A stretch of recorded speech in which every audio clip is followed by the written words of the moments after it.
These are the scenes the White House describes as heartbreaking. The aftermath of an Israeli airstrike that killed at least 45 people crammed into a displaced persons camp in Rafah. Even the safe area that the enemy said is safe is not safe. Even Rafah has no safety. It is known that this is a displaced camp. All of these were martyrs. To be honest, it is a scene that cannot be comprehended. Last night was very difficult. President Joe Biden has repeatedly warned Israel against launching a ground operation in the crammed southern Gaza city. But the White House stressed Tuesday that it doesn't believe that the weekend's airstrikes crossed the administration's red line or warranted a policy shift. We have been, I think, very strident in our condemnations about the deaths of innocent civilians. These deaths are not excused from that.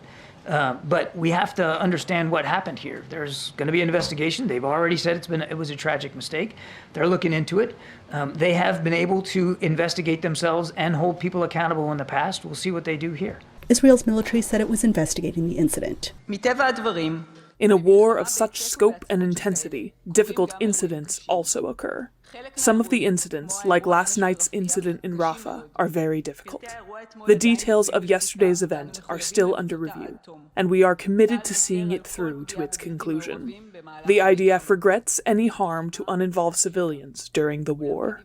But the militant group Hamas, which sparked this conflict with its October 7th attack on Israel, was quick to lay blame. We hold the American administration and its President Biden personally fully responsible for this ugly massacre against the displaced in Rafah and for all the crimes by the occupation in the Gaza Strip. And that is through continuing to provide political and military cover for the occupation and continuing to supply it with military equipment, bombs and ammunition that killed dozens, if not hundreds of children, women and civilians daily. Israel's action in Gaza, which has led to the deaths of more than 35,000 people, according to the Hamas-run Gaza Health Ministry, has been condemned by several U.S. allies. Humanitarian agencies, including the United Nations Refugee Agency in Gaza, are demanding a ceasefire.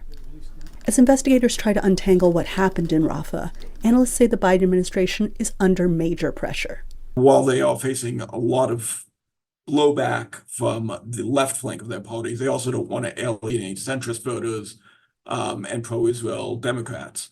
And so the Biden administration has sort of been caught in between here, and that makes the politics of this all very tricky for the Biden administration to navigate. While the powers that be figure this out and the conflict drags on, these are the people paying the price. Anita Powell, VOA News, the White House.